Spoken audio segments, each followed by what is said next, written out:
أعوذ بالله من الشيطان الرجيم بسم الله الرحمن الرحيم والصلاة والسلام على أشرف الأنبياء والمرسلين نبينا محمد وعلى آله وأصحابه أجمعين وأشهد أن لا إله إلا الله وحده لا شريك له وأشهد أن محمدًا عبده ورسوله صلى الله عليه وسلم ثم أما بعد.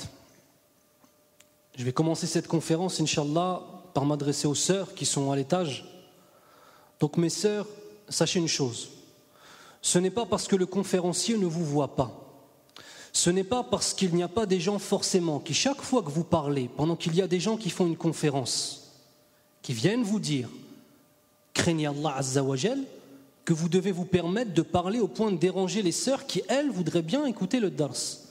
Mes sœurs, on vous accueille ici avec le plus grand des respects, les frères vous accueillent ici avec le plus grand des respects et des joies. Néanmoins, il faut respecter, car si nous ne vous voyons pas, Allah subhanahu wa ta'ala, lui, vous voit, soyez-en certaines. Donc celles qui ont des choses si importantes à se dire pour ne pas écouter la parole de celui qui est en train d'expliquer, Inch'Allah, les choses de la science d'Allah Azza wa Jal, elle est priée, Inch'Allah, de se taire et d'écouter et de retenir sa langue jusqu'à la fin de la conférence. Il y en aura pour 1 heure, Inch'Allah ta'ala. Donc, bismillah, je commence, Inch'Allah, la conférence dès maintenant. Le sujet dont nous allons discuter, Inch'Allah, le sujet que je vais tenter, bi'idni rabbil alamin, de vous exposer ici, c'est un sujet qui nous touche tous. C'est un sujet, aujourd'hui, nous allons l'aborder en le liant à Sawm Ramadan, en le liant au siyam, au fait de jeûner pendant le mois de Ramadan. Mais cette chose-là, elle doit être présente en vérité dans toutes les choses que l'on va faire pour se rapprocher d'Allah Azza wa Jal, dans toute ibada. C'est ce qu'on appelle la spiritualité, al-wijdaniyya.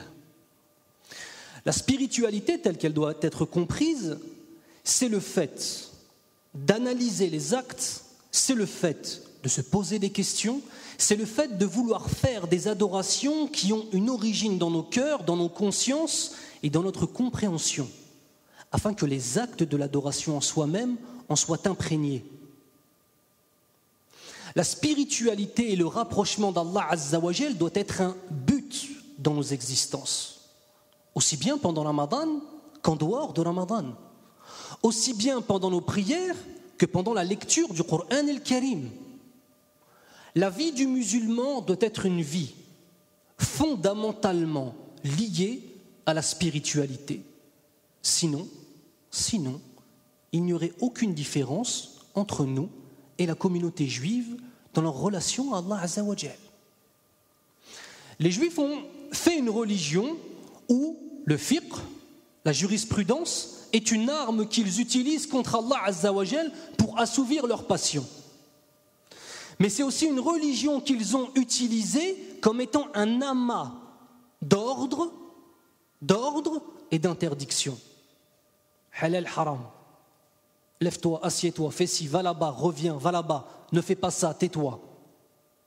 Si nous avons cette attitude dans notre façon d'aborder notre religion, dans notre façon d'aborder les adorations, dans notre façon de réfléchir, lorsqu'on lit les versets du Coran, nous serons passés à côté de l'âme même de l'adoration. À l'inverse, les chrétiens sont une religion uniquement spirituelle. Il n'y a plus de charia, il n'y a plus de loi en tant que telle, il n'y a plus de muharram en tant que tel. On arrive à trouver chez les chrétiens des divergences sur tout. Il n'y a pas d'ijma' chez eux. Donc le musulman et notre religion, c'est une religion du juste milieu. C'est une religion où chaque adoration doit être imprégnée de la conscience, de la responsabilité que nous avons en tant que musulmans lorsque nous adorons Allah Azza wa Jal. La prière qu'on vient de faire. Combien d'entre nous ont voyagé pendant cette prière? Combien d'entre nous, pendant cette prière, avaient réellement conscience qu'Allah subhanahu wa ta'ala nous voit? Combien d'entre nous, lorsque le frère Soufiane, Al-Oustad Soufiane, Jazahullahu khair, a récité Surat al-Fatiha, a réellement tenté de comprendre l'essence des versets? Une prière vide, une adoration vide, ce ne sont que des mouvements. Et il faut bien comprendre la différence qu'il y a entre deux choses. Le fait d'avoir un jugement fiqhi au niveau de la jurisprudence sur un acte qui est fait, par exemple par rapport à la prière, si on a fait tous les arkan, tous les piliers, toutes les wajibat, toutes les obligations, nzid, toutes les sunan, on va donner un hukm, un jugement au niveau fiqhi, au niveau de la jurisprudence, au niveau de ce qu'Allah Azza wa Jal nous a donné comme outil pour donner un hukm et dire cette prière, elle est sahiha ou elle est batila. Elle est bonne dans le sens des conditions qu'Allah Azza wa Jal nous a demandées, ou bien alors non, elle va à l'opposition de ces conditions. Mais il y a une deuxième dimension, c'est le qaboul. Est-ce qu'Allah Azza wa Jal l'a accepté? Et ça, il n'y a personne sur cette terre qui pourra vous donner la réponse, ni toi, ni moi, ni personne. Est-ce que cette prière, est-ce que ce saum de Ramadan, est-ce que cet islam qu'on a, est-ce que ce mode de vie qu'on tente d'adopter et auquel on tente de s'accrocher, est-ce qu'Allah Azza wa Jal il accepte de nous? هذا سؤال عظيم. Et on est étonné parfois de parler avec des gens et de voir que cette question ne traverse même plus l'esprit. Comment ça? Mes prières, elles ne sont peut-être pas acceptées? Naam ya akhi. Comment ça? Mon siyam, je vais jeûner pendant 18 heures, peut-être c'est pas accepté? Ah bon? Mais bien sûr, ya akhi al-karim. Peut-être qu'on va récolter de notre saum. Et je ne dis pas carême, et je ne dis pas jeûne, mais je dis le mot saum. D'accord? Saum. Peut-être que nous allons récolter de notre saum que la fatigue et la soif. Allahu a'lam. Peut-être que yawm al-qiyamah, on aura des montagnes de hasanat. Ou peut-être que yawm al-qiyamah, Allahumma hafadna min dhalik, on aura un désert devant nous. On aura des montagnes de poussière qu'un vent violent pourra pousser et pourra faire disparaître.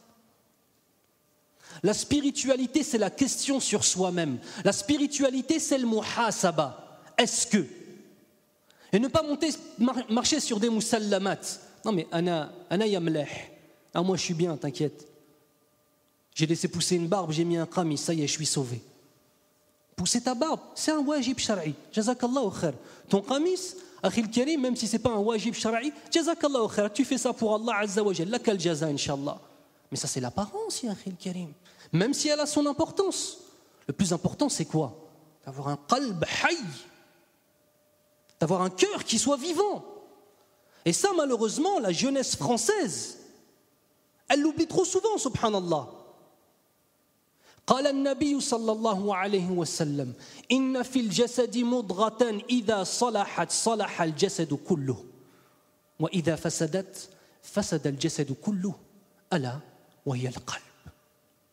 Il y a certes dans le corps un petit morceau de chair. Vous savez, el modra, même c'est un petit morceau, le boucher, quand il est en train de couper la viande, vous voyez les petits déchets, ça s'appelle le modra. Pourquoi est-ce que le Nabi sallallahu alayhi wa sallam a employé le terme modra? Allahu a'lam réellement le pourquoi du comment, mais ce qu'on peut analyser, et ce que les ulama ils ont pu analyser, arriver comme conclusion, c'est qu'il a voulu nous montrer qu'une toute petite chose, elle peut avoir une importance énorme. Tout comme ta niya.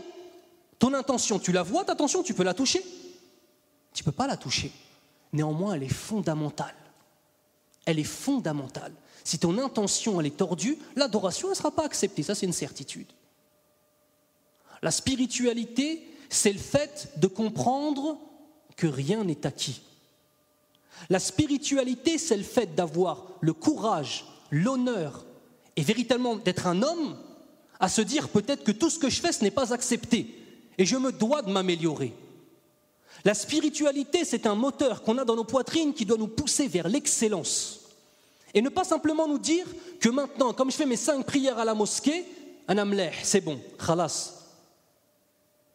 Chaque fois se poser des questions.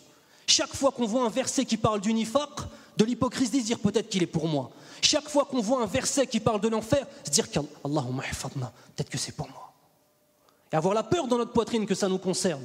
Chaque fois qu'on entend ou qu'on lit un verset sur le Jannah, sur le paradis, Allahumma rzuqna ya Rabb.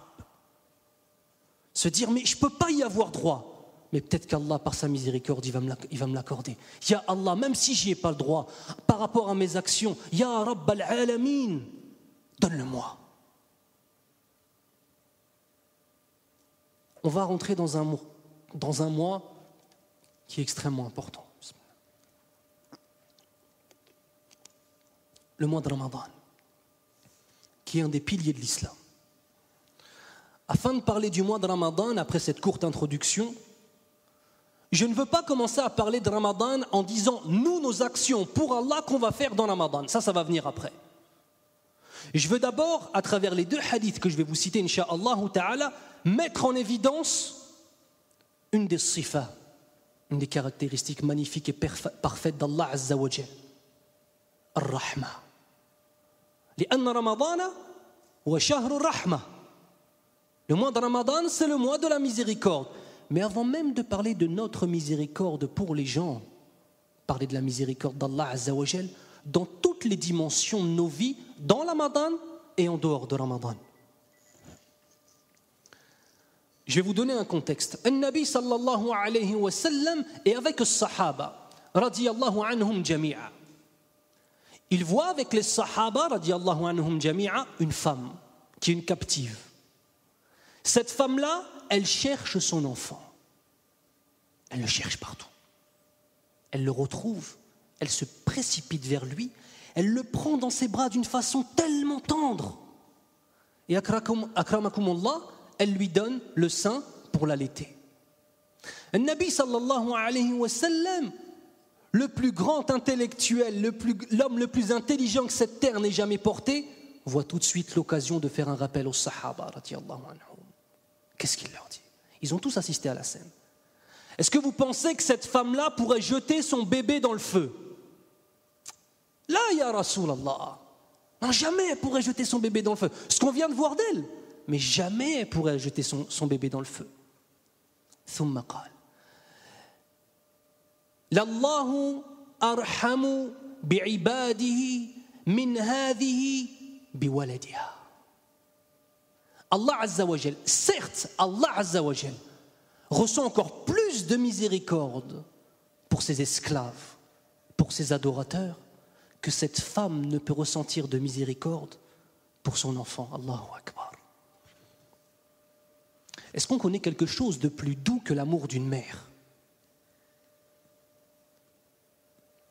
Quelque chose de plus exclusif que l'amour d'une mère pour son enfant? Est-ce qu'on peut trouver une femme quelqu'un sur cette terre qui fera plus de sacrifices que pour son enfant? Tu trouveras personne, Yari. Ta mère, elle préfère mourir plutôt que toi, il t'arrive quoi que ce soit. Allah Azza wa Jal est encore plus miséricordieux envers l'ibad. On nas'al Allah subhanahu wa ta'ala an yaj'alana min ibadihi. On demande à Allah Azza wa Jal qu'il fasse de nous réellement ses adorateurs. Dites Amin. Un deuxième hadith va venir encore plus montrer la puissance et la force de l'amour d'Allah Azza wa Jal et de sa miséricorde pour nous. قال النبي صلى الله عليه وسلم إن الله خلق يوم خلق السماوات والأرض 100 رحمة. Certes, Allah a fait, le jour où il a créé les cieux et la terre, 100 portions de sa miséricorde. كل رحمة طباق ما بين السماء والأرض. الله أكبر. Chacune de ces portions de miséricorde emplit ce qu'il y a entre les cieux et la terre. فجعل منها في الأرض رحمة. Et de toutes ces portions-là, dont chaque portion remplit ce qu'il y a entre les cieux et la terre, il en a mis une seule sur la terre. فبها تعطف الوالدة على ولدها والوحش والطير بعضها على بعض. Par cette portion de miséricorde, la femme, c'est par cette portion-là de miséricorde, il en reste encore 99, que la femme ressent une miséricorde pour son enfant. De même que les bêtes sauvages, les carnassiers, ressentent pour leurs petits. De même que les oiseaux ressentent pour leurs petits. Ici, al-wahsh, la bête carnassière, c'est parce qu'une bête carnassière, il n'a rien de plus féroce. Mais Allah Azza wa Jalla a fait en sorte que la lionne ou la hyène ou n'importe quel carnassier qui fait partie des choses les plus dangereuses, ses enfants, il ne les touche pas, même il les protège. Wat-tayr, l'oiseau, parce qu'il n'y a rien de plus facile pour n'importe quel animal qu'un oiseau d'abandonner ses petits. Ils ne peuvent pas le suivre. Et contrairement aux autres, l'oiseau, lui, part le matin, il ne sait absolument pas ce qui va lui arriver. Il y a des prédateurs au-dessus de lui. Et de la même façon, la façon dont il va chercher son risque, sa subsistance, c'est toujours beaucoup plus difficile que tous les autres. Par cette seule portion de miséricorde, la mère a la miséricorde pour ses enfants. فإذا كان يوم القيامة أكملها بهذه الرحمة. Et lorsque viendra Yawm al-Qiyamah, le jour du jugement, Allah Azza wa Jal va compléter cette rahma par les 99 autres. Allahumma arzuqna. Le lien entre le premier et le deuxième hadith, mes frères, pour le comprendre, il faut comprendre une autre chose. C'est que ces 99 rahmas sont consacrés exclusivement aux musulmans. Allah subhanahu wa ta'ala, dans le premier exemple, on a vu que l'exemple le plus haut de la miséricorde, c'était celui de la femme avec son enfant. Mais vous savez quoi? Ce n'est qu'un effet d'une seule des parts de la miséricorde d'Allah Azza wa Jal. Imaginez ce que Allah Azza wa Jal nous réserve comme miséricorde, Inch'Allah. Allahumma arzuqna.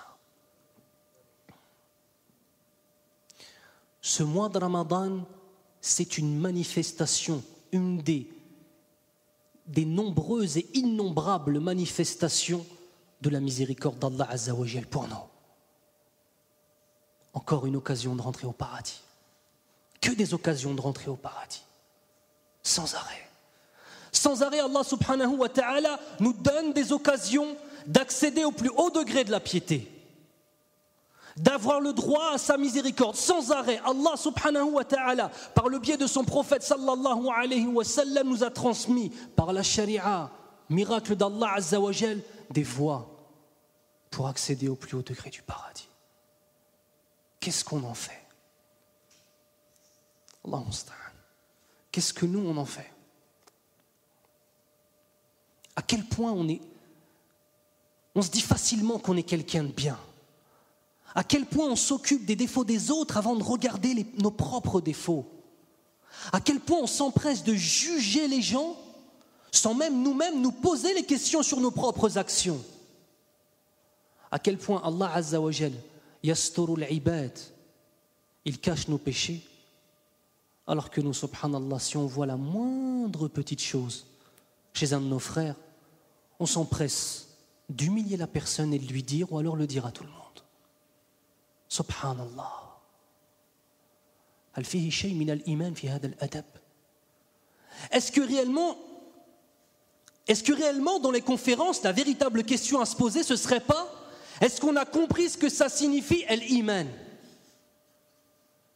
Est-ce qu'on a compris la relation permanente et lazima qu'il y a entre al-tawhid, al-ikhlas et notre comportement? Une personne qui a un mauvais comportement, qu'il sache une chose, c'est que c'est un frein entre lui et Allah Azza wa Jal. C'est que c'est un mur entre lui et les plus hauts degrés de la foi. Wala shakka fi hada. Il n'y a aucun doute là-dessus. قال النبي صلى الله عليه وسلم إنما بعثت لأتمم مكارم الأخلاق. إنما. Je n'ai été envoyé que pour une seule chose, seulement pour compléter les bons comportements. Mais on en est où de ces ahadiths? Billahi alaykum. On en est où de ces ahadiths qui sont des ahadiths fondamentaux de la relation avec notre Seigneur, de la compréhension de ce qu'est une communauté, de la compréhension de ce qu'est une prière, de la compréhension de ce qu'est une dua, une invocation. On en est où de ça?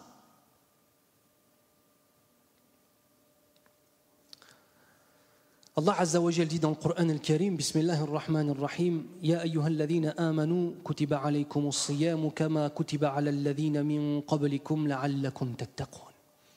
Ô vous les porteurs de la foi, il vous est prescrit le siyam comme il a été prescrit à ceux d'avant vous, peut-être grâce à cela atteindrez-vous la piété. Il y a beaucoup de choses à dire sur ce verset.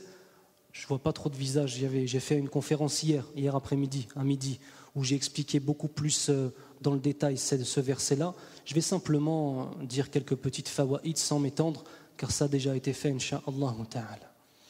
Première des choses, Allah Azza wa Jal nous honore par le fait de s'adresser directement à nous. Ya ayyuhalladhina amanu. Lorsqu'Allah Azza wa Jal emploie Ya ayyuhalladhina amanu, c'est qu'il s'adresse aux croyants, incha'Allah. Il s'adresse aux musulmans. Lorsqu'Allah subhanahu wa ta'ala veut s'adresser à tous les hommes, qu'ils soient musulmans ou non musulmans, il emploie Ya ayyuhannas. Rien que ça, ya ikhwan, ça doit nous frapper. Allah Azza wa Jal min fawqi sab'i samawat. Il prend la peine de s'adresser à nous. Et il savait que toi, aujourd'hui, on est en 2013, combien d'années après qu'il ait envoyé Mohammed sallallahu alayhi wa sallam, tu allais entendre ce verset, toi, bidhatik. Et tu allais comprendre qu'Allah Azza wa Jal s'adresse à toi. La connaissance d'Allah est parfaite et infinie. La connaissance d'Allah n'a pas de limite et n'est pas comparable à celle de ses créatures. Allah Azza wa Jal savait qu'aujourd'hui on allait s'asseoir et Inch'Allah on allait prendre conscience que ce verset, il y a aussi une part qui est pour nous. Kutiba alaykum as-siyam. On va laisser de côté le côté fiqhi. Kutiba bima'na asbaha wajiban, c'est une obligation. As-siyamu kama kutiba ala alladhina min qablikum, sur ceux d'avant vous, et j'avais assez développé hier sur ça. Alladhina min qablina, qui sont-ils, etc. La'allakum tattaqun. Ça, c'est miftah Ramadan. Ça, c'est la clé du mois de Ramadan. La'allakum tattaqun. Peut-être allez-vous, grâce à cela, craindre Allah Azza wa Jal. À partir de cela, nous, il faut bien qu'on se souvienne que le Coran, c'est la parole d'Allah qui est la vérité absolue dans toutes les dimensions de la vérité. Et si Allah Azza wa Jal nous dit que grâce au siyam, on va pouvoir, incha'Allah, le craindre plus, c'est une vérité absolue. Donc si notre Ramadan, entre le premier jour et le dernier jour, et chaque fois ensuite qu'on va faire le bilan de tous les Ramadans qui sont passés, 2012, 2011, 2010, 2009, si on voit que ces Ramadans n'ont pas été des étapes fondamentales dans l'augmentation de nos foi, c'est qu'on a un problème. Ramadan, c'est un daïf karim. Ramadan, c'est un invité noble. Lui ne te laissera pas comme il t'a rencontré. Mais est-ce que toi, tu l'as accueilli comme il se doit pour le laisser te changer ? Ramadan, ce n'est pas simplement le fait de ne pas boire, de ne pas manger et de ne pas avoir de rapport avec son épouse depuis le temps du Fajr jusqu'au temps du Maghrib. Ça, c'est ton corps, ça, Akhil Karim. Mais ton corps, il est au service de quoi ? Au service de ton âme. Parmi les hikam du sawm, parmi les sagesses du sawm en lui-même, qu'est-ce qu'on a ? On a le fait que lorsque ton corps s'affaiblit, tu es moins enclin à commettre des péchés. Lorsque ton corps s'affaiblit, tu es moins enclin à être attiré par les femmes. Tu es moins enclin à te déplacer, sortir de ta maison, aller dans la rue et discuter avec des gens dans le batil, dans les choses qui servent à rien, ou bien alors même qui sont haram pendant des heures. C'est aussi ça une des hikam, du fait de t'affaiblir. C'est pas simplement, oui, au niveau des atibba, c'est vrai, les médecins disent que le jeûne est bon pour le corps. Oui, d'accord, alhamdoulilah. Mais c'est pas ça le but. Le but, c'est d'affaiblir ton corps pour renforcer ton âme. Quelles sont nos journées de Ramadan ? Qu'est-ce qu'on fait pendant nos journées de Ramadan ? Qu'est-ce qu'on fait, nous, pendant nos nuits de Ramadan. Vous savez, c'est facile de dire La ilaha illallah Muhammadur Rasulullah sallallahu alayhi wa sallam. Mais quand on comprend le sens de Shahadatayn, on comprend la mas'ouliya, la responsabilité immense qu'on a lorsqu'on dit ces phrases-là et qu'on est un musulman. L'exclusivité de l'adoration à Allah subhanahu wa ta'ala, une soumission totale au vouloir d'Allah subhanahu wa ta'ala. Comment? Par le biais de la sunna pure de son prophète Mohammed sallallahu alayhi wa sallam, par le fait de l'ittiba'. L'ittiba' ya ikhwan, le fait de suivre. Pas suivre comme tu suis quelqu'un que tu aimes bien, pas suivre comme tu suis quelqu'un qui t'impressionne par sa façon de parler. Suivre corps et âme. Je vais vous donner une anecdote que racontait un des élèves de Cheikh Al-Albani rahimahullah. Cet élève-là a été invité par Cheikh Al-Albani rahimahullah, dit rahimahullah. C'est hada haqq al-ulama. Vous savez ça, c'est un droit de l'ulama. Toute leur vie, ils l'ont passé à akhdam la sunna, et quand on dit leur nom, on ne va même pas faire une dua pour eux. Aqall shay, aqallul adab, c'est le minimum du comportement, le minimum, strict minimum. Ikhwan, jazakumullahu khair, quand vous entendez le nom d'un alim, quand vous entendez le nom d'un imam, Ibn Hajar, l'imam al-Nawawi, l'imam Malik, l'imam Ahmed, dites rahimahumullah, aqall shay, aqallul adab. Toute leur vie, ils l'ont passé dans l'ilm pour Allah Azza wa Jal, pour que les ma'loumat nous arrivent à nous. C'est pas aqall shay ça, c'est le minimum syndical, kama yaqouloun. Cet élève-là de Cheikh Al-Albani rahimahullah, il raconte, Cheikh les invite chez lui. Cheikh il est dans une pièce avec eux, assis, et il y a l'épouse de Cheikh rahimahullah qui vient et qui à chaque fois pose les plats devant la porte. Bien évidemment, il ne voit pas sa femme, mais elle pose les plats. Cheikh se lève, il va chercher le plat. Cheikh Al-Albani rahimahullah qui se lève pour aller chercher un plat pour me servir à moi. C'est possible ça? Tu vas laisser Cheikh, il va se lever, en plus il est âgé, et Cheikh Al-Albani rahimahullah, un muhaddith bima'na al-kalima, un mujtahid dans le hadith, il va venir, il va te servir un plat. Qui que tu sois, tu ne pourras pas l'accepter. Tous ses élèves, ils se lèvent. Cheikh, là, khalli, laisse. Il dit non, et je l'ai sous. Asseyez-vous. Il va chercher le plat, il le ramène. Les élèves, ils sont gênés. Sa femme revient, ramène le reste du repas. Cheikh se lève. Tout le monde se lève. Ya Cheikh, non, khallina. Cheikh, il dit, je l'ai sous. Il mange, le dessert arrive. Sa femme appelle, elle est devant, elle a ramené. Cheikh se lève, tout le monde se lève. Cheikh il dit, ijlisou. Et il dit quoi? Ya ikhwan, al-mahabbatu hiya at-ta'a. Wallahi fa'idatun 'azima. Qu'est-ce qu'il leur a dit? Ya ikhwan, l'amour, c'est le fait de m'obéir. L'amour, c'est l'obéissance. Vous m'aimez? Obéissez-moi lorsque je vous dis de rester assis, peu importe ce que vous ressentez. Et regardez ça, al-mahabbatu hiya ta'a, à quel point on peut s'en servir, nous, dans notre relation avec le prophète sallallahu alayhi wa sallam. On dit on aime Muhammad ibn Abdillah sallallahu alayhi wa sallam, et au final, quelle part il y a-t-il de sa vie dans nos vies, de sa relation avec le Coran sallallahu alayhi wa sallam, de son comportement avec le makhlouqat, et bien avant tout, de son comportement avec Allah Azza wa Jal. Al-mahabbatu hiya ta'a.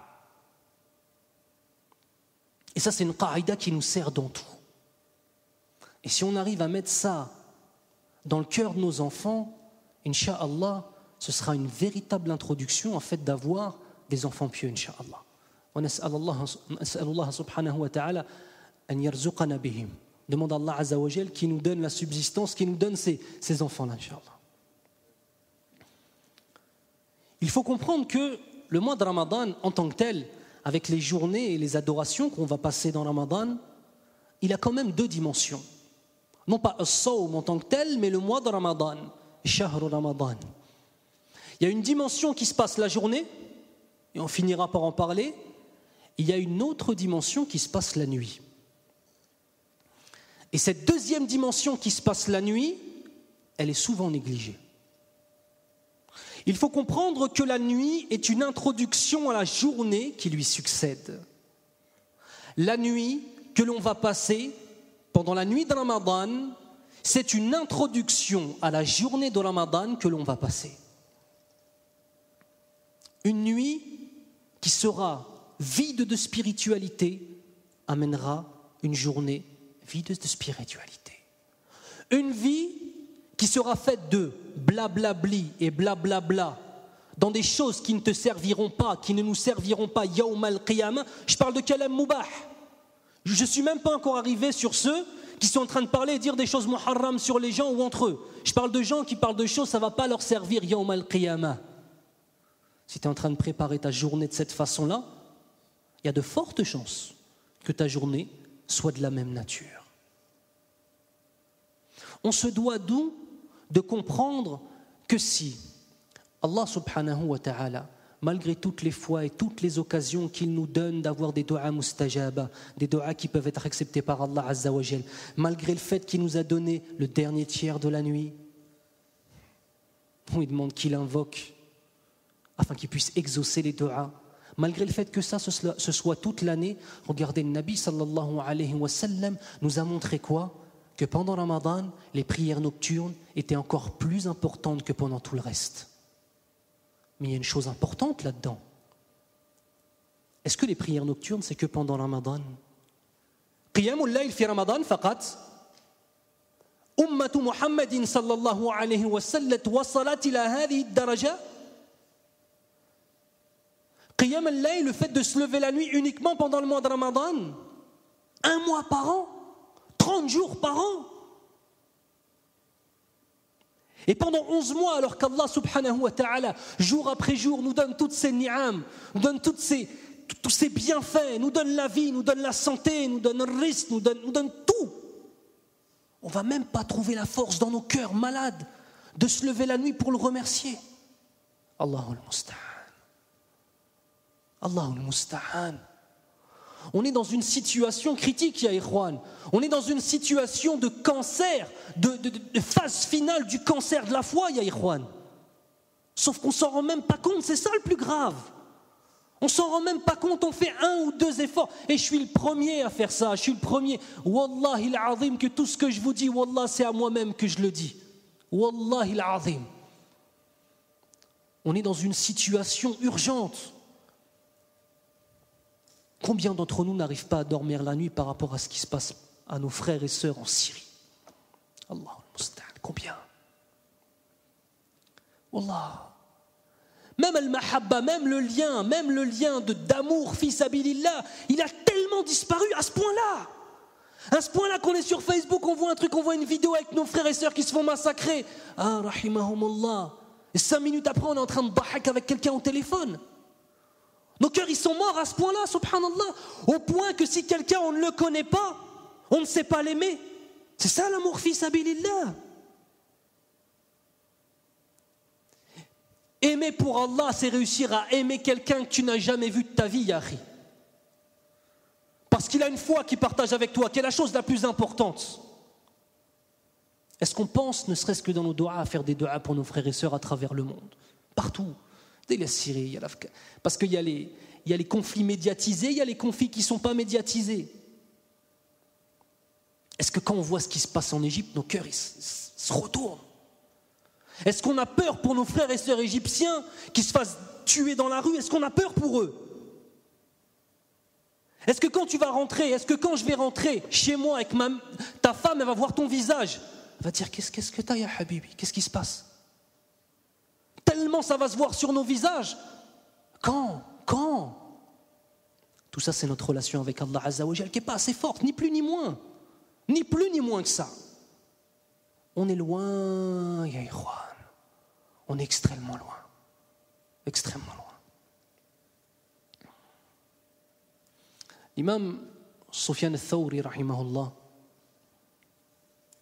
était un imam dans le fiqh, un imam dans le hadith, un imam dans tout, ce qu'on appelle un mujtahid mutlaq min al-tabi'in.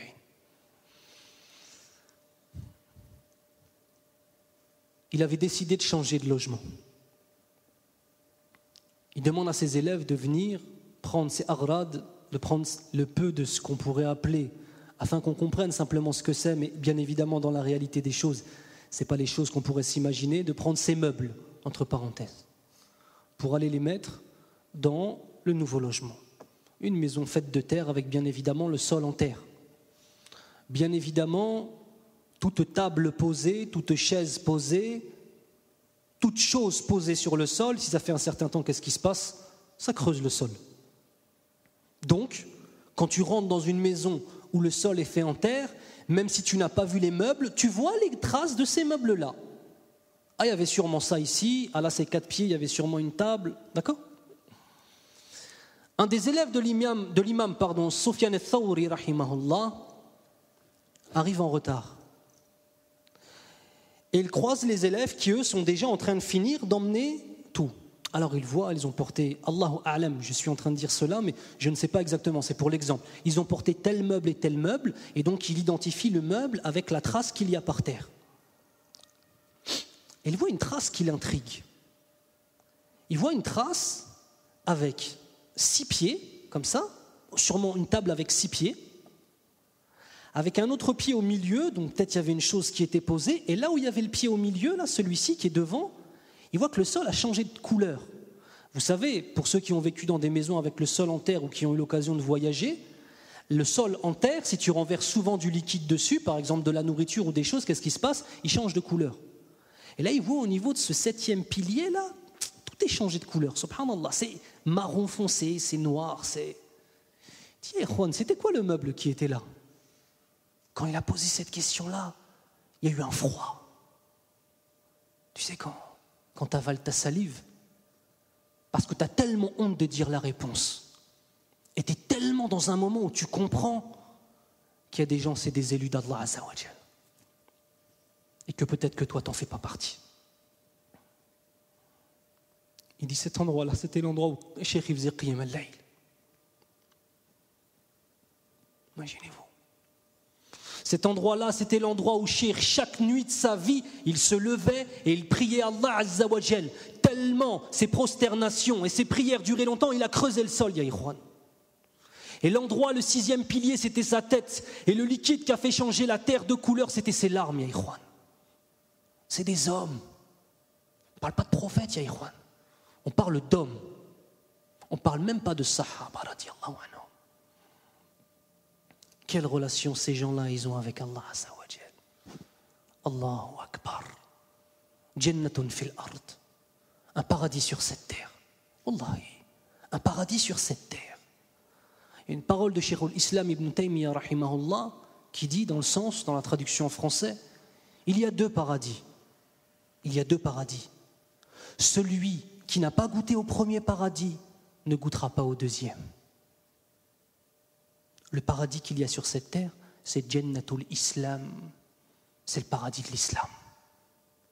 Et fi'lan ya akhi al-karim, quand tu es dans une relation avec Allah Azza wa Jal qui est intense, comment tu te sens? Wow.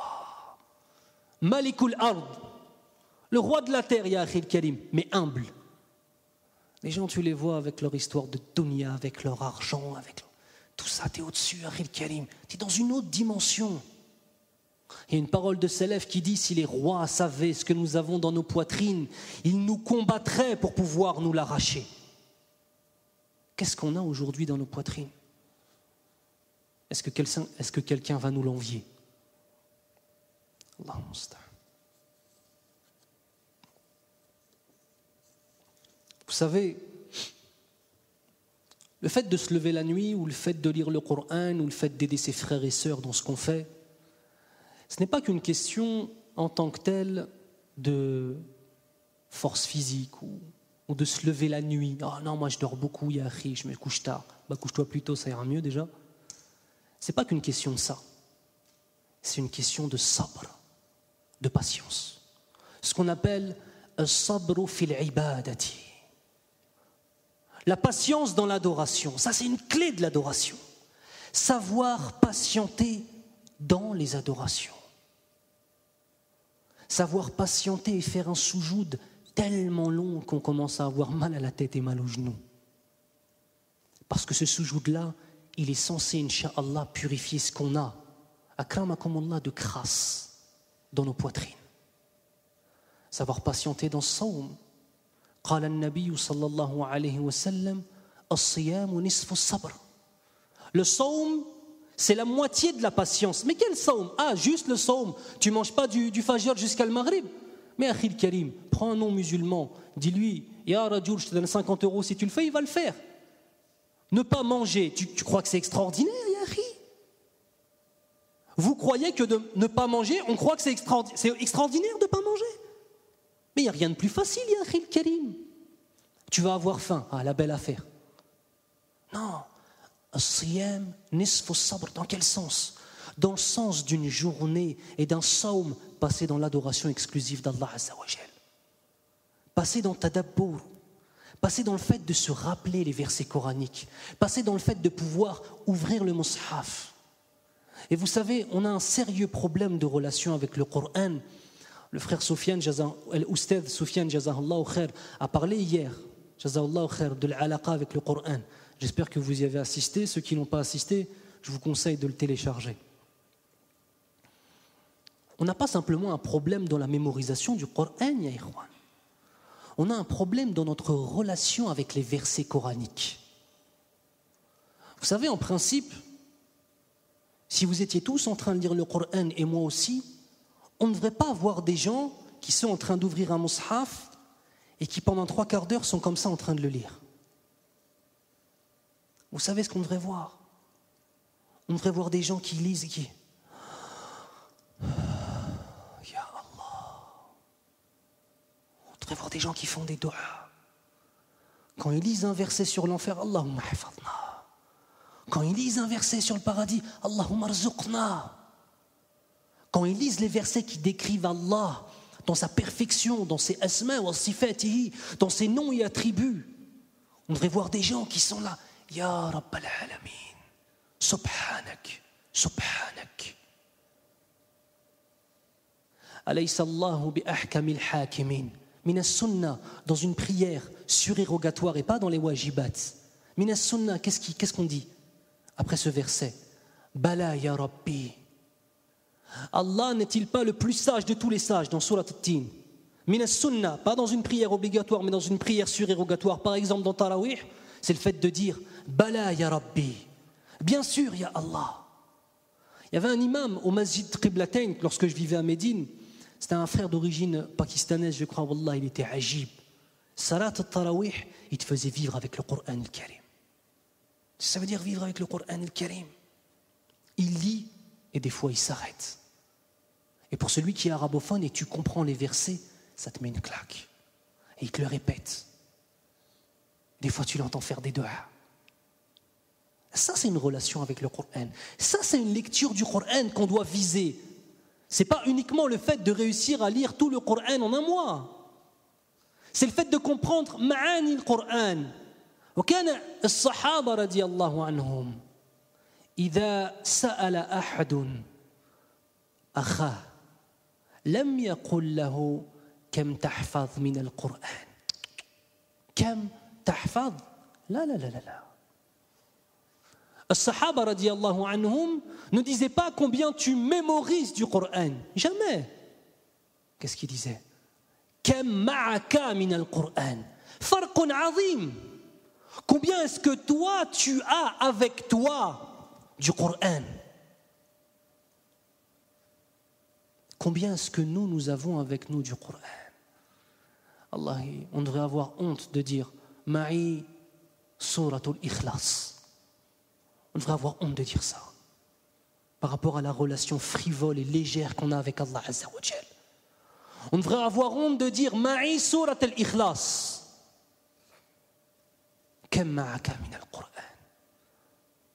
Combien est-ce que nous on a avec nous dans l'application de nos vies du Coran? Vous savez, Omar ibn Khattab radiyallahu anhu, il a mémorisé Surat al-Baqarah en 12 années. 12 années. Toute personne qui a un peu de motivation, allez, tu te donnes 1 an pour mémoriser Surat al-Baqarah. Facilement. 12 ans, pourquoi? Chaque verset que Omar ibn al-Khattab radiyallahu anhu lisait et apprenait, il ne passait pas au verset suivant avant de l'avoir appliqué dans sa vie et dans son cœur, ya ikhwan. Et ce n'est pas des belles paroles que je suis en train de vous dire. Il ne faut pas ensuite que quand vous sortiez, mleh al-kalam, c'était bien ce qu'il a dit. Il faut que ça s'inscrive dans nos cœurs, ça. Il faut que nos cœurs ils saignent quand on entend ces paroles-là. Il faut que ça se grave dans nos poitrines. Subhanallah, mais il faut que je change, il faut qu'on se dise ça, nous tous. Il faut que je m'améliore. Il faut que maintenant je rentre chez moi et que j'analyse combien j'ai mémorisé du Coran et que je regarde qu'est-ce qui est dit. Et que j'ouvre un tafsir et que j'écoute des durous, qu'est-ce qui est dit là-dedans? Est-ce que ça je le respecte? Vous savez, Juan, et pourtant c'est un converti à l'islam qui vous dit ça. L'islam, il n'a pas besoin des convertis ou même des arabes ou même des noirs ou quoi que ce soit. L'islam, il n'a pas besoin de nous. L'islam n'a pas besoin de quantité. La Ummah al-Islamiyya, elle a besoin de qualité. On a besoin d'avoir des hommes qui ont des poitrines remplies de la parole d'Allah Azza wa Jal, qui ont des yeux humides, des larmes qui sans arrêt doivent couler à la lecture du Coran. On a besoin de sœurs qui soient des exemples dans leur famille, qui soient celles qui savent calmer leur mari et leur montrer que leurs maris sont capables de faire plein de choses. On a besoin de qualité dans notre communauté. اليوم أكملت لكم دينكم وأتممت عليكم نعمتي ورضيت لكم الإسلام دينا. Aujourd'hui, j'ai parachevé pour vous votre religion. Elle est parfaite, ya akhi. Pourquoi est-ce que nous, on est si imparfaits? Et j'ai complété sur vous mes bienfaits. Et j'agrée pour vous l'islam comme mode de vie, dans toutes les dimensions de nos êtres. Où en sommes-nous de ça? C'est des versets, vous savez, quand on les entend, ils devraient nous mettre les larmes aux yeux, ils devraient nous serrer la gorge. Allah Azza wa Jal fait tout pour nous. Et qu'est-ce qu'on fait pour lui? Même s'il n'a pas besoin de nous. Vous vous rappelez les hadiths sur la rahma, sur la miséricorde d'Allah Azza wa Jal? Wallahi, on ne le mérite pas. On ne fait que ne pas mériter ce qu'Allah Azza wa Jal nous donne. La question à se poser, c'est est-ce que dans nos cœurs se développe un sentiment de culpabilité? C'est important, Wallah. C'est important. Et Juan, je vise personne par mon kalam. S'il vous plaît, asseyez-vous correctement. On ne s'allonge pas dans un ders ou... Asseyez-vous correctement, jazakumullah khair, wallahi. Aqal shay, wallahi. Celui qui a mal au dos, il s'adosse au mur. Khair, inshallah. On se doit, nous, de comprendre que Sawm, c'est une madrasa. As-Sawm, c'est une madrasa. C'est une école. C'est une chose qui va nous enseigner. C'est une chose qui va nous améliorer. La'allakum tattaqun. On y vit. Est-ce que pendant la prière on peut manger? Est-ce que pendant la prière on peut parler? Est-ce que pendant la prière on peut faire une sadaqa? Est-ce que pendant la prière on peut aider son frère à faire son déménagement pour l'aider? Ou autre chose, j'ai dit déménagement. La réponse est non. Est-ce que pendant Sawm on peut faire d'autres adorations? La réponse c'est oui. C'est une adoration qui est spécifique. Elle a une dimension spécifique dans notre charia. On vit au sein de cette adoration. Dans l'adoration, fi wasatiha.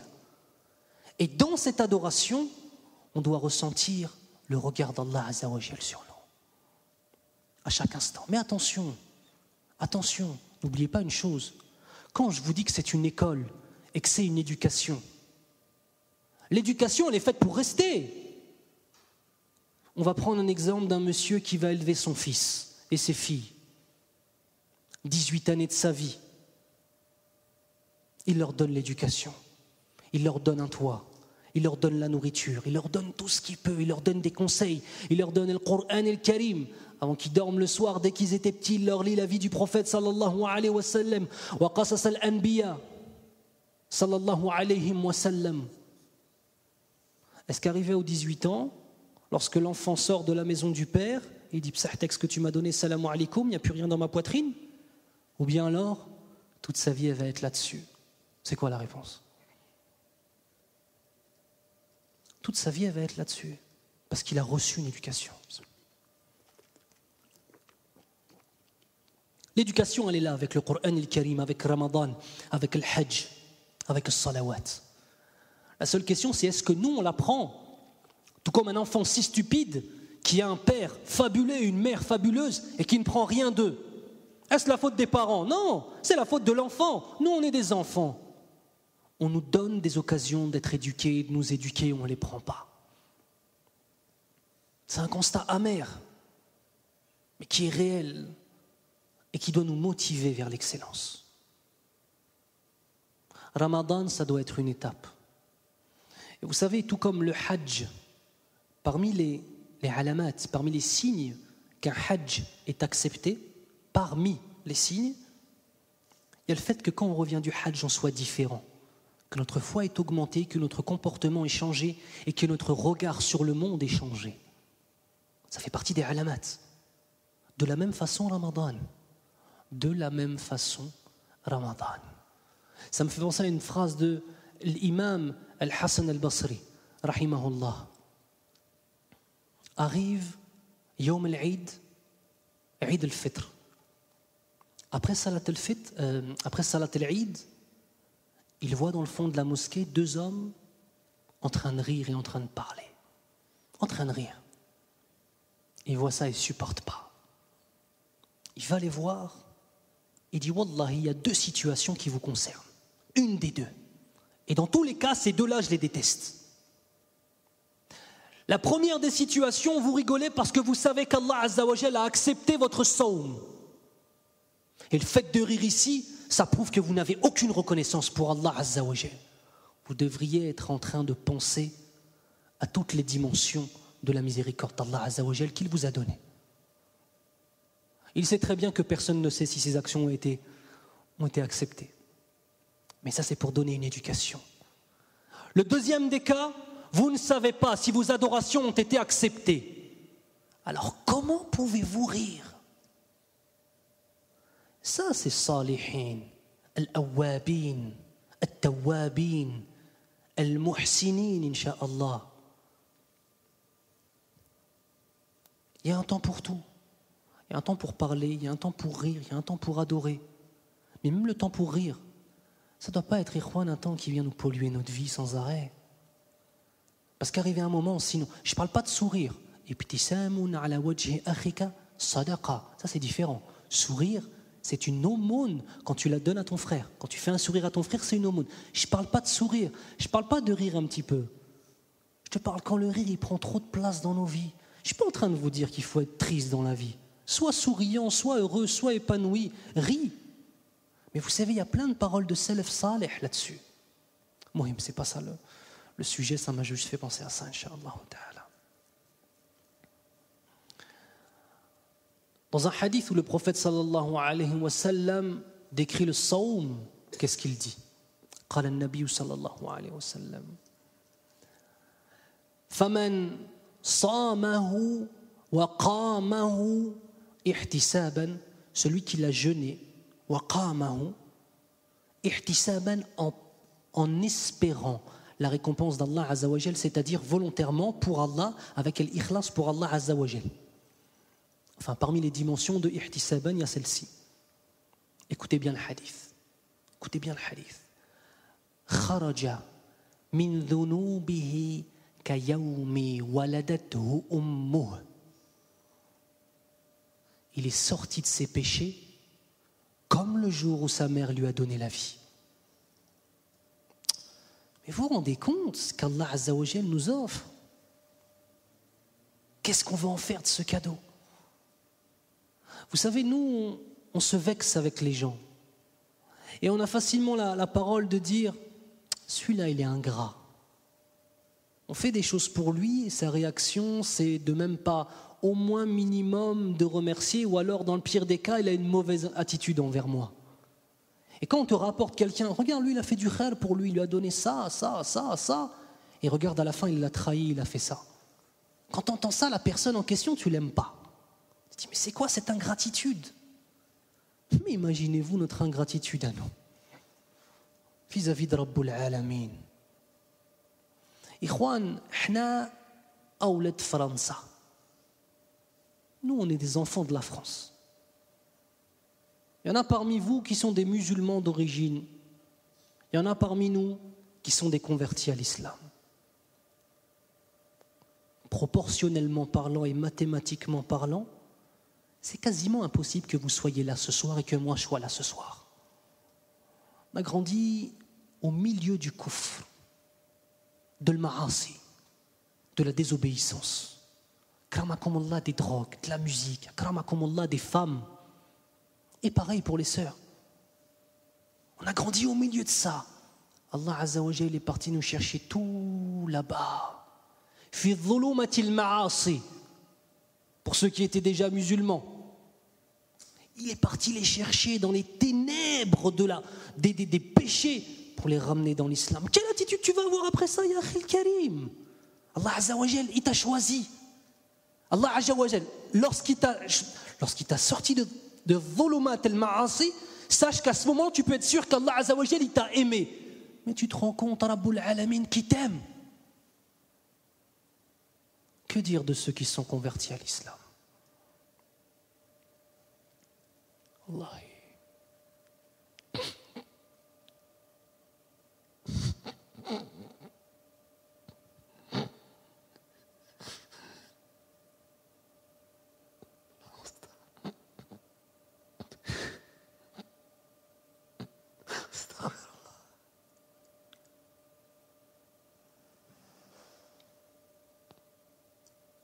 اللهم اغفر لنا ذنوبنا والله.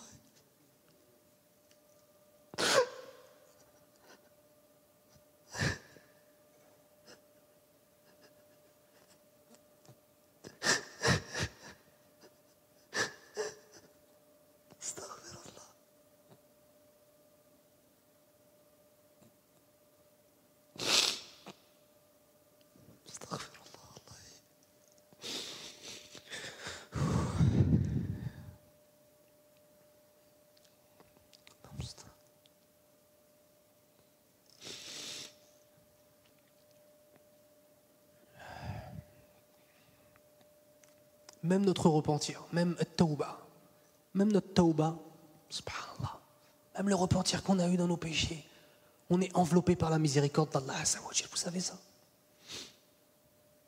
Comment est-ce que la tawba est venue dans nos cœurs? Comment? C'est Allah subhanahu wa ta'ala qui a mis dans nos cœurs la volonté de nous repentir. Regardez, ça émane de qui? Ça émane de Rabbul Alamin. Puis ensuite Allah il met le tawfiq, la réussite. Ensuite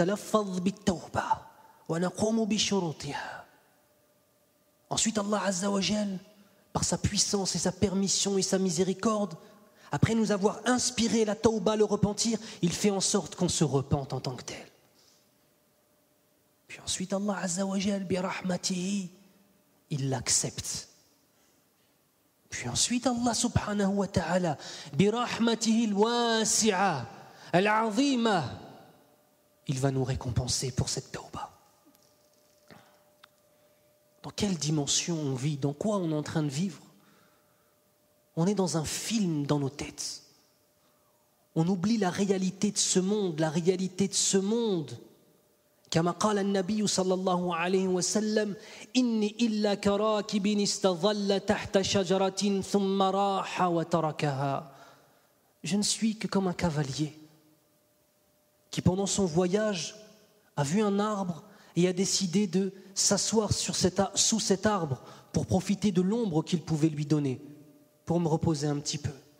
Puis ensuite qui s'est levé, qui a délaissé cet arbre et a continué sa route.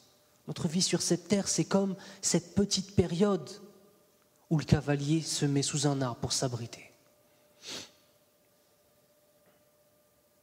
Pour illustrer al-khasara, les pertes qu'on fait.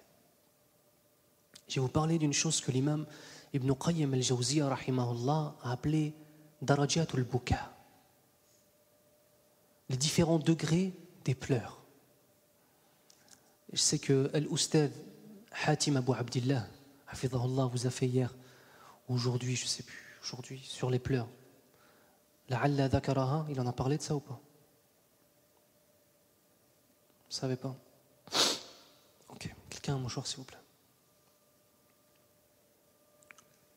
Il y a 3 degrés dans le bouka. Jazakallah khair. Il y a 3 degrés dans le bouka.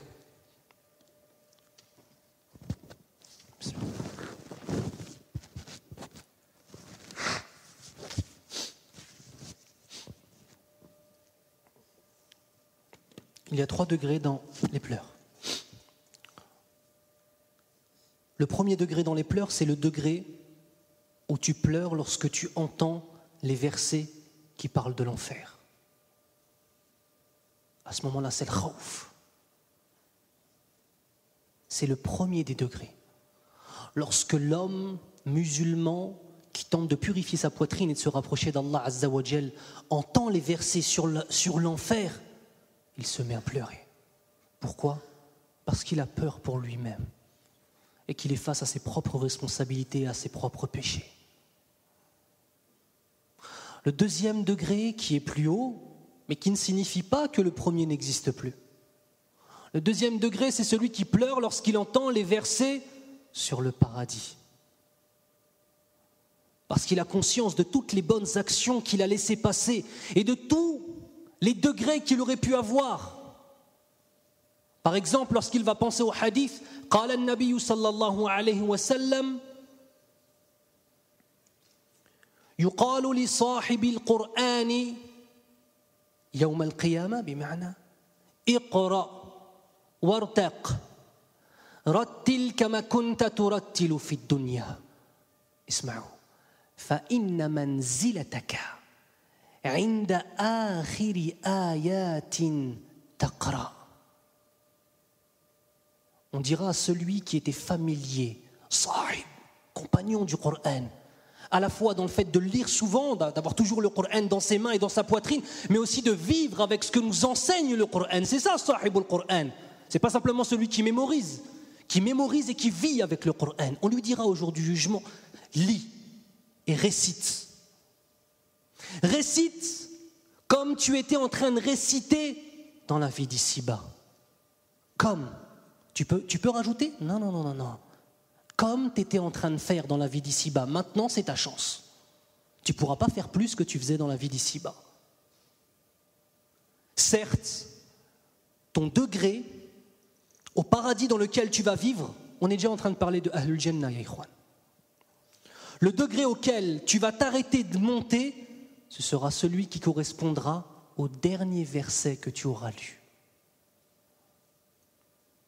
Allahu Akbar. Celui qui a ce hadith en tête et qui entend les versets sur le paradis, qu'est-ce qui se passe ? Il se met à pleurer.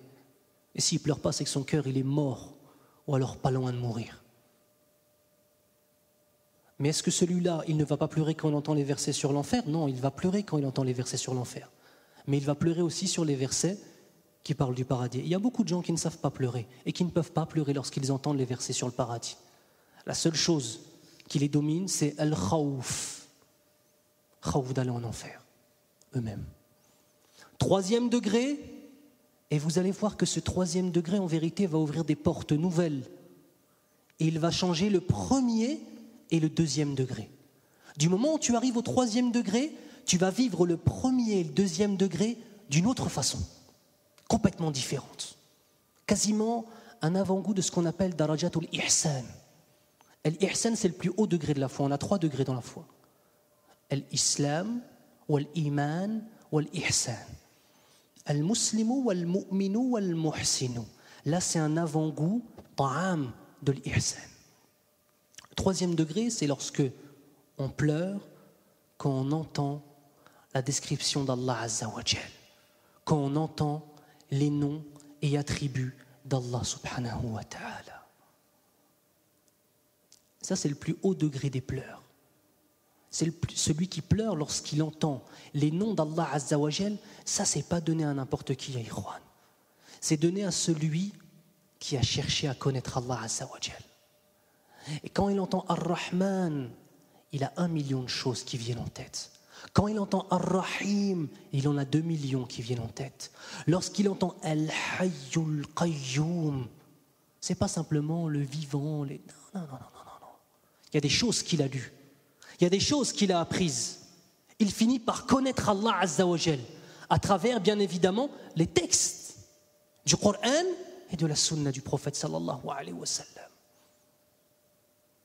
Je vais vous dire un hadith, et ce hadith-là va vous faire comprendre, incha'Allah, en quoi est-ce que ce degré-là va changer le premier et le deuxième. قال النبي صلى الله عليه وسلم إذا لم تستحي فاصنع ما شئت. Si tu ne ressens pas en toi de la honte, eh bien fais ce que tu veux. Il y a beaucoup de choses à dire sur ce hadith. Mais quelle est la relation entre ce hadith-là et ce que je viens de vous dire? La relation, elle est très simple. C'est que du moment où l'on connaît réellement Allah Azza wa Jal et qu'on atteint quelque peu darajatul ihsan, les degrés, les plus hauts degrés de la foi, qu'est-ce qui se passe?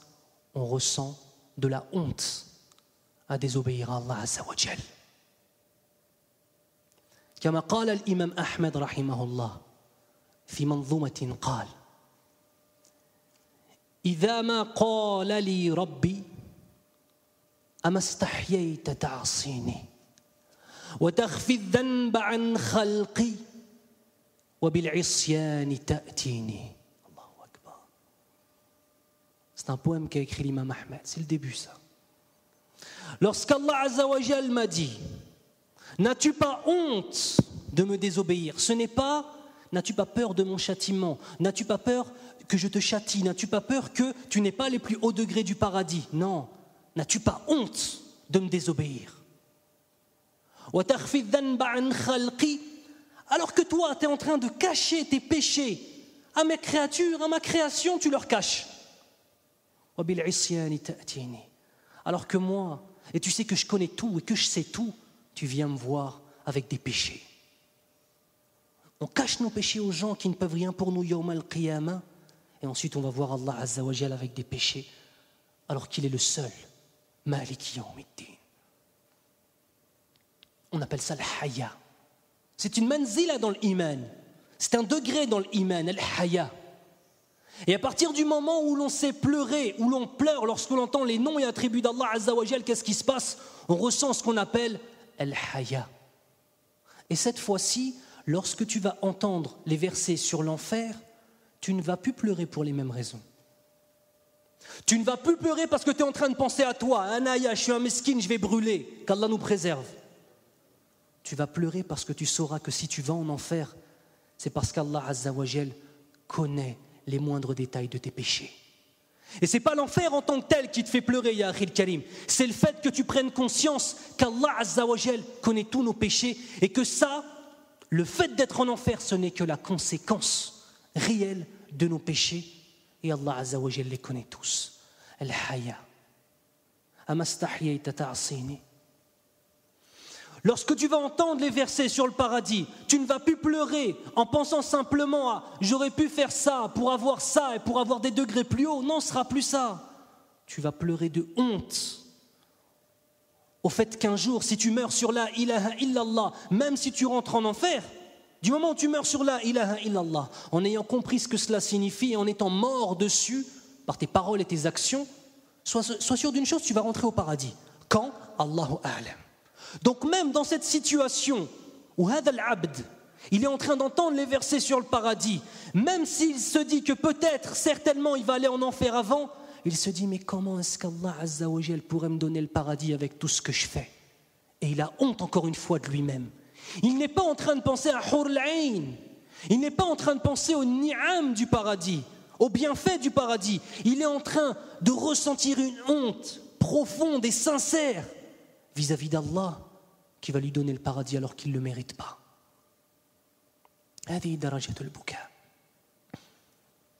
C'est ça qu'on doit ressentir quand on lit le Coran, ya ikhwan. C'est ça qui doit dominer nos vies. C'est ça qui doit rythmer nos vies, qui doit être la lumière dans nos existences. La réalité de la foi. La réalité d'objectifs réels. De vouloir atteindre l'ihsan en tant que tel. Le fait de se donner des vrais buts.